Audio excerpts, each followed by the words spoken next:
by Eddie Singh, and today we are going to explore the problems, the basic problems that the board examinees, class 10 examinee face in error, omission and reordering of sentences. Well, Aryan, one of the areas where you feel difficulty while finding omission, what grammatical item can you expect in omission?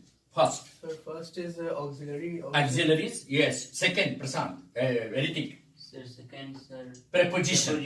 Third, conjunction. Or any other conjugate word. Any other? Conjugate. Now the question arises that how to be sure that a particular sentence may have auxiliaries as an omission. So for that purpose, we have to know sentence construction. Ask, sir, what is that? What is that? Each and every sentence in our English language has basically, yes. So Ritik, I was just talking about that while handling omission, one of the basic problems that we really face is that what kind of omission can be in auxiliaries and how to know that a particular auxiliary is omitted in a particular sentence. For that you will have to know the basic structure of a sentence. See now, in ordinary sense, or you may call it a simple sentence, rather is having subject and predicate. Subject and predicate. If it is a simple sentence, it will have subject and predicate. But if it is a complex or compound, then it will have clauses also. And there could be two subjects, there could be two finite verbs, and there could be more than two objects. More than two. Therefore, we will have to first find out the nature of the sentence. Nature of the sentence. So far as the simple sentence is concerned, I am giving one example. Look at that. It is one of the best examples of practice session. Naturally, this sentence is a simple sentence. Ask sir, how? Because it is having one subject and one verb. One subject and one. If a sentence is having one subject and one predicate, it is a simple sentence. It is a simple sentence. But if a sentence is having more than two subjects and more than two verbs, then it will be a complex or a compound sentence. Compound. So now it is clear that it is a simple sentence. Yes, sir. Now the question arises that if I omit is, how will you know that it will be is only? Why not are? For that it is yes, Aryan, please. Because it follows by is. Why? That is the question. Why it is followed by is? Why not are? Because is a auxiliary verb. Are is also auxiliary verb. Are is also singular, auxiliaries. So it is singular. Yes, it is always treated as singular. But suppose if I change the sentence, if I write here there many students in this class. Let us say I just start with this there many and I omit are. There are many students in the class. Now obviously there will be are. Why are? Because it is There is singular also, there is plural also. So how will you decide that there will be are? Because the subjects that come after there is plural, students. That is why we are using there are. Yes. Otherwise, if I write here, there is a student in the class, so all indicates that only one is student. Yes, so it depends upon, there is singular as well as plural. It depends upon the noun that comes after it. Noun that comes after. So student is singular, so it is. Students are plural, so there is are. So you cannot say that it is always followed by, that means it is singular. Definitely it is singular. So is will be there in present tense and was will be in past. Now the question is there. That is the biggest question. That sir, you said that auxiliaries are generally omission.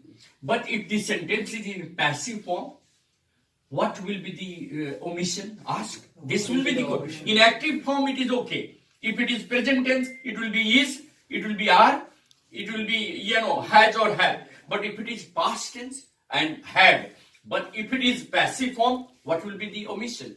So that for that reason, we will have to know that whether it is simple present passive or whether it is simple past passive or whether it is continuous passive or whether it is perfect passive. Now all the passive exist in the sentence. Like if you ask question, sir, the work is being done by Ritik. Now this is a passive sentence. But what is the tense here? Present continuous passive. The work is being done. Therefore, in present continuous passive, the omission is being. Being may be omitted. Yes. Being may be, or there may be omission. Auxiliary is, work is singular, work is being done. Yes. If it is that many pieces of work, then it will be are. Many tasks are being performed by Ritik, are being performed. So naturally, when we are dealing with passive form of the sentence, the omission will be either being or being. So now where should we find being and where should we find being? Tell me. Sir, when in continuous passive form, we will Yes, use in all the continuous passive form, present continuous passive, past continuous passive, future continuous passive, most of the omissions are being. But in perfect tenses, omission can be being. Okay, clear? Yes. Now, like I give you one example. Tell me. Many things have been done by the present government. Now, what is here been? Been is here present perfect. passive. So here it is. Many kinds of work have been done. Naturally, done is V3 and been is the omission. Here, maybe been is omitted or have will be omitted. Have will be. Is there any problem? No, sir. Now you come to some other cases. So this is passive form. Now you tell me, sir, where should we find BEB? Because B is also an omission. BEB. Like being is an omission, B is also omission.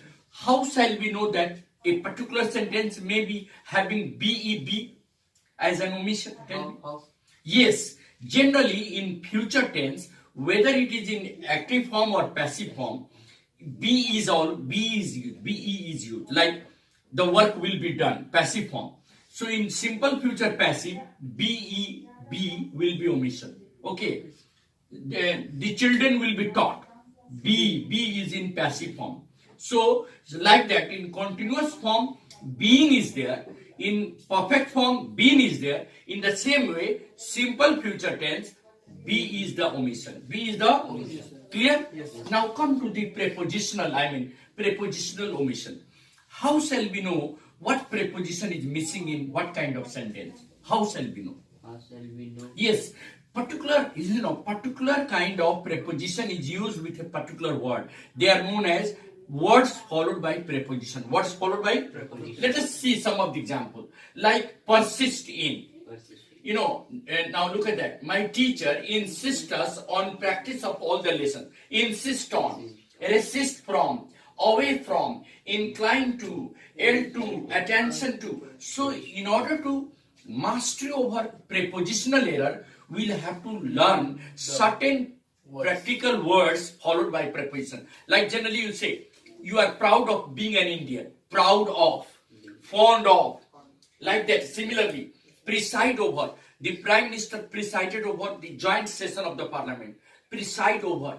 So over can be a missing word as a preposition. As a Preposition. like that. Deal in and deal with. What is difference between deal in and deal with? Tell me. Deal in, it is usually in trade. Very good. Deal is in trade. And deal with? Deal with a certain type of To handle. To deal with means to manage. Like your brother can deal with any kind of problem or any kind of situation. Any kind of. But your father deals in medicine. Your father is a tradesman. He deals in medicine. He is a tradesman. He is a businessman who deals in medicine. some businessmen deal in some other commodities. Your father deals in medicine. Some of the people deal in some other groceries. Groceries. So deal in is means to do business and deal with means to behave or to manage. Like that, there are many other like attend to. Look at that. We must attend to our work. Attend to our Work. So certain prepositions are always followed by certain words. So one of the areas where omissions can exist will be preposition. And then very popular, omission is determiner. Most popular omission in board exam is determiner. Children actually take it very lightly. Who is going to read A and B article? Why should we read A and B? It is a very ordinary thing. But the most important omission in board exam is article, omission of A and B, determiners. Then you will ask, sir, there are thousands of sentences where there could be omission of a and an. Ask why, sir? Why, sir? Because a and an are generally used before singular countable noun. Singular? Wherever you sentence, whenever you start a sentence, either it will be a with a noun or an with a noun. Like, he is an honorable kind of person. Honorable kind of person. Now, person is noun. So you are using an honorable. He has visited an island known as South Africa. Known as? South Africa. He has visited, an architect. An architect. India has got an architectural base of, creativity. Base of? Creativity. So, some of the words begin with a and with an. Nouns, generally singular countable noun, having consonant sound, takes a. Like, I am having a marker in my hand. This is consonant. Marker is a consonant. But if I say, well, I am having an, you may call it an European with me. Not a European with me. A European. I am having a university professor as my friend. See, European. Europen. European takes a. Ask why, sir? The sound is European. YU. It is not E. YU. Like that. He is a university professor. University. It is YU. It is not U. It is YU. He is a university professor. India is a unique democracy. A unique YU. So, certain words appear to be vowel, but they pronounce as consonant. Say like that. Certain words appear to be vowel. They may begin with a vowel letter, but their sound is consonant. Therefore, we shall use a with a singular countable noun. With a like a unique, a union. India is a union of many states. A union. India has a university called Ranchi University. India has a university called Delhi University. He is a university professor. So most popular, omissions are determiners. Then ask, sir, what other omissions can be there? Other than this, the omissions can be, conjugate words like either or, neither nor, not only but also, scarcely when, hardly when, no sooner than, as well as, rather than, as good as far as, like that. They are called conjugate words. Like that. Always or ever. Rarely or never. Rarely or never. They are also conjugate words. They are also. So now we are coming to conclude these important points. In omission, there could be omission in auxiliary form. If the sentence is in present tense, omissions can be is, are, has or have. But if it is a past tense, omission can be was, were, had. Am I right? Was, were, had. If it is a continuous form, if it is in passive form, there will be being, B-E-I-N-G. But if it is perfect form, in passive form, then there will be being, B-W. If it is future tense, simple future passive, then B-E-B will be the omission. Will be the omission. Now, other than that, there could be prepositional error. Say like that. There could be prepositional error. There could be connector error. There could be conjugate words which will be missing, and most importantly, determiner errors always come. And particularly the use of a and the. Now the question arises, sir, how to get a mastery over the, because it is the most important missing word in any sentence. The. Some of the basic rules are there. The is generally defined as a definite article which is used before a particular noun which comes more than one times in a reference. Like I can tell you, your father is a gentleman. The person who is a gentleman is your father. I saw an island. The island was crowded with monkeys. So I'm using that island second time. I met a person on the station. The person was my uncle. So whenever you are referring to the noun second time, it will be the. Otherwise, it will be either a or an.